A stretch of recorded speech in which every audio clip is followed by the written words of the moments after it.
What's up, Falcons Nation? It's your boy Jew coming at you with another Atlanta Falcons video. As always, Falcons Nation, rise up.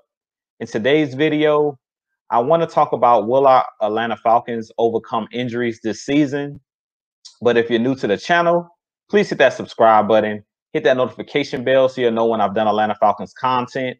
Hit that like button for your boy.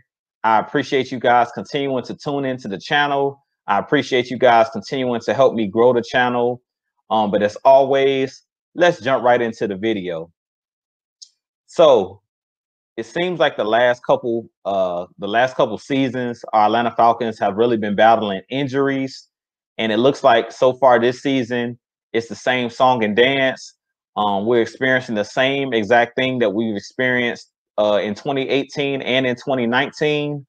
Um, if you haven't seen it, breaking news: Darqueze Dennard did injure his hamstring on Sunday against the Chicago Bears, and he was placed on IR today by the Atlanta Falcons. Good news is we were able to activate Jordan Miller, a cornerback out of the University of Washington, who was actually suspended for 4 games due to substance abuse. So we are losing the DB, but good news is we're getting the DB back in Jordan Miller. The bad thing about it is we really don't know too much about how good of a player Jordan Miller is. To me, Darqueze Dennard was the best corner in Sunday's game when we faced the Chicago Bears. He graded out as the highest player on the defense at with Pro Football Focus. I think they had him rated at like an 82.5. So he graded out as the best defensive player on the Atlanta Falcons this past Sunday that was on the field.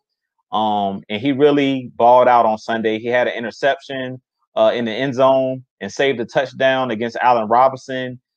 He's a solid tackler.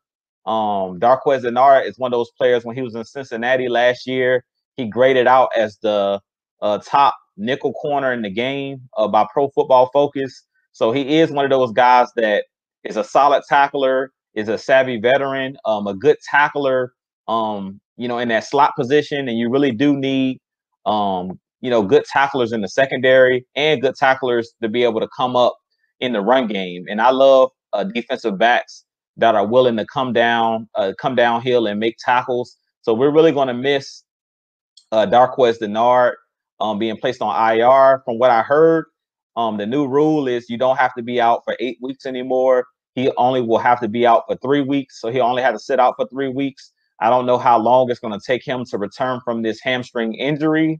But like I was saying, it's still the same song and dance. It seems like with our Atlanta Falcons. If you know, on Sunday, we were down a bunch of starters.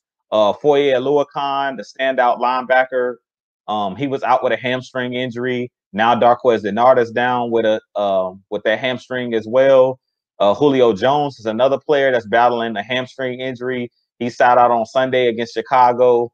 Rico Allen is battling an elbow injury, and he's another guy who's like the captain of our defense on that back end. We really missed him on Sunday of being able to direct traffic on that back end, to be able to get players, set up in the right positions and aligned properly on the defense.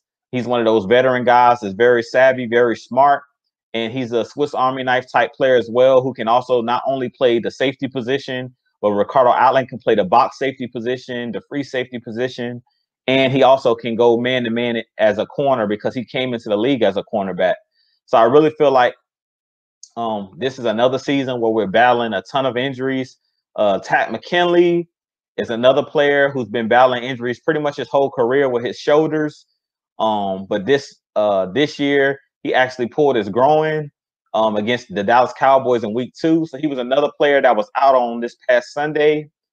There's so many guys, man, that's just been out and that's really affected the team. Marlon Davidson starting out the season. He was another player out of the University of Auburn that I thought would play a big role on our team. He did play a little bit on Sunday, but his snaps were limited, being that it was his first game back. Him and Charles Harris, the defensive end for our Atlanta Falcons that we picked up in free agency from the Miami Dolphins. He actually got his first sack on Sunday against the Chicago Bears. He played a pretty good game, but I believe he was also limited in how many snaps he was on the field for, being that him and Marlon Davidson was coming back from injury. So coming into the season, I really thought that, our team, we had a lot of depth, and we still do have, we still do have one of the deeper rosters in the league. But I really didn't see our Atlanta Falcons having this many injuries coming into the season. And I do feel like the injuries have played a role in us starting 0-3. I don't believe that that's the only reason that we've started 0-3, because of course, coaching and players executing and making plays have also played a key role in us starting 0-3. But I really feel like the injuries have really, have really hurt our team. I really feel like if we would have had Tat McKinley on Sunday, and we would have had him for the full game against Dallas, him and Afoye Laquan, they were out there making plays. And I really feel like we're missing a lot of our playmakers right now, especially on the defensive side of the ball. So we've really been snake bitten the last couple years. I really don't know, if there's a rhyme or reason behind it. The media asked Dan Quinn if he feels that due to COVID and the players not being able to work out and have a full training camp and preseason, they asked him, do he think that that's a reason why our players are being injured? And he said that he doesn't really think that injuries are happening because of the time off. He really just thinks that it's just, it's no really rhyme or reason why these guys are getting injured. And personally, I don't want to say that it's COVID or them not having a full training camp or preseason is the reason for our guys being injured, because for the last couple years, it seems like our Atlanta Falcons have had so many injuries. If you remember in 2018, pretty much all of our star players on defense went down. Deion Jones went down with a broken foot, I believe it was. Grady Jarrett went down for a couple games. Ricardo Allen was out for the whole season with a ruptured Achilles. Keanu Neal went out with an ACL injury. So it's just been one thing after the other with our Atlanta Falcons in these injuries. This season, I do think that our Falcons may be able to overcome it because we have a deep roster, but we can't afford pretty much no more injuries, especially on the defensive side of the ball. Right now, we're really shorthanded in our secondary. I talked about it already. Kendall Sheffield being injured. Now Darquez Denard being injured. AJ Terrell is another player that was our first round draft pick out of Clemson. He's another player that actually is on the COVID list right now. So I really don't know heading into this game against Green Bay next Monday who's going to be available to play. And I feel like that's going to play a huge role in if I think the Falcons can actually go out there and win that game on Monday night. Because if we're down to, practice squad players and stuff like that, and guys we got to bring in off the street, it's really hard to compete. When you're out, you have that many players out, with injuries. So I'm really hoping that we can get back Afoye Laquan and Tat McKinley this week. I'm keeping my fingers crossed. I hope that Jordan Miller can get thrown in there in the game plan and he can come in and ball out for us. Hopefully he's a diamond in the rough. Like I was saying before, I'm not too sure how good of a player he is. In college, he was a pretty good player, but I haven't seen him in the NFL enough. He didn't play a lot last season to know, how good of a player he really is. At this point, though, anything could be better at this point than Isaiah Oliver. He's really struggled this year. Bleedy Way Wilson had a pretty good game last week with the interception that he had. But I'm not too sure how good of a player Jordan Miller is. We're going to see what he has, and hopefully they can, they can get him up to speed and kind of get him back into game shape. It's probably going to take a couple games to get him, back into game shape, being that he's been out for the first 3 games of the season. But with that being said, you guys let me know what you think about our Atlanta Falcons. Do you think we'll be able to overcome injuries this season? I do want to talk a little bit about the offense really quick. We also had Russell Gage, who ended up having a concussion on Sunday. And this is the reason why I was saying that I wasn't opposed to bringing back a player like a Mohamed Sanu, because you never know when someone's going to go down with injury. I said it on our show with me, Mad Mike, and K Styles that we do every Friday night. But now tonight we will be debuting on Tuesday night. The heavy hitters. We're having a special guest, a couple special guests on the show tonight. So you're definitely gonna want to tune in. That's just a little plugger. You're definitely gonna want to tune in tonight at 8 p.m. To the heavy hitters. But I was saying it on our Friday night show a couple weeks ago. We were talking about Mohamed Sanu and should we bring him back to the Atlanta Falcons? And I was saying that I thought that it could be a possibility we could have brought him back if the price was right. And that was the reason I was saying that, is because Russell Gage, to me, I love his game, and I do think that he's an upgrade over Mohamed Sanu. He proved that not only can he catch the football and run great routes, but he also can throw the football pretty well, just like a Mohamed Sanu. But I think Russell Gage lacks the size that Mohamed Sanu had in that slot. Mohamed Sanu was built like a tight end, really big, physical wide receiver. And I really think that it would have been huge if we could have brought him back. I believe that Mohamed Sanu, if I'm not mistaken, signed with the 49ers. You guys can go and fact check me on that. But I believe I heard it was a rumor either he was going to sign with the San Francisco 49ers or he was seriously thinking about signing with the 49ers. So I don't think he's no longer a free agent. If he is a free agent, the Falcons may want to think about bringing Mohamed Sanu back, maybe on a veteran minimum type deal, because I'm not too sure how long Russell Gage is going to be out. Russell Gage does have a history of concussions, and we all know that concussions are very serious. It caused Luke Kuechly, the former standout linebacker for the Carolina Panthers, to retire. And once you start having those concussions, knock on wood, that's something that's very serious. So Russell Gage is a very talented player. He really took a step forward this season. He had over 100 yards receiving in his first game against the Seattle Seahawks.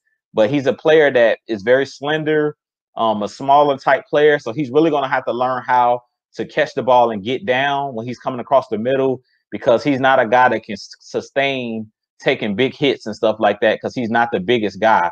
So that's one thing that I think that Mohamed Sanu could have brought to the table. Good news, I forgot that we did bring back Laquan Treadwell. So he's one of those players that possibly can come in and they may be able to move him back into the active roster to kind of step in and be that big body guy. He's kind of like a Sanu built. And that could have been could be a reason why they didn't bring back Mohamed Sanu, because we brought back Laquan Treadwell, former Minnesota Viking. And he is a big body wide receiver as well and physical, but I haven't seen him do it on the big stage like I've seen Mohamed Sanu. One thing I could count on when Mohamed Sanu was on our squad was he had great hands. He was very, very physical, and he was one of those guys that played with a swagger about himself. He was one of those guys that was excellent in blocking in the run game and also blocking for Julio Jones and those guys on them screen plays. And he was one of those guys that also could throw the football and we could use in a wildcat. So I definitely think that injuries are going to play a huge role for our Atlanta Falcons down the stretch of this season. I'm really looking forward to seeing who we may get back when the injury report comes out later on this week, because we're really going to need some guys to get healthy. Green Bay on Monday Night Football. We are going to Lambeau Field, which is a tough place to play. Good news is it's not cold outside yet, so it's not going to be the frozen tundra, this time around. But I am expecting a big game from Matt Ryan, and hopefully Julio Jones is another player we can get back in this game. We're really going to need Julio Jones if Russell Gage can't go. And from the looks of things right now, I don't believe that Russell Gage is going to be able to play in this game due to the concussions. Usually when you have a concussion, you're usually out at least 1 to 2 games because you have to pass all of the protocol. So we're definitely going to have to keep our fingers crossed. We're definitely going to have to maybe look in the waiver wire to see if it's some guys out there that we can bring in. I'm looking for guys like Christian Blake to possibly step in. He's been with our Atlanta Falcons for a while. Olamide Zaccheaus is another guy that's really stepped up in camp, and he's played pretty well so far this season. We may also want to look at using Hayden Hurst a little bit more in the passing game, maybe split out wide. K Styles on our show was one of the guys that was pointing out that we might need to start using Hayden Hurst as a wide receiver some, split him out wide, because he is a guy that can run routes just like a wide receiver. He does have that top end speed for his size. He's one of those guys like a Jimmy Graham, just a more explosive Jimmy Graham. He's definitely a pass catcher. He showed in the game against Dallas that he is one of those guys that can make the big play and can take the top off the defense. Against linebackers, he is a matchup problem, and I do think that he's another guy that can possibly step up for our Atlanta Falcons due to us battling all of these injuries. But y'all let me know what you guys think about the video. You guys definitely tune in this evening, the heavy hitters. We will be live at 8 p.m. We're going to have a special guest. We're going to be doing an interview. So you guys are definitely going to want to tune in. And then we're going to possibly also be doing, our Q&A session that we always do. Asking you guys what you guys think about the upcoming game against Green Bay. And as always, Falcons Nation, rise up. I'll holler at you guys in the next video. And I'm out. Peace.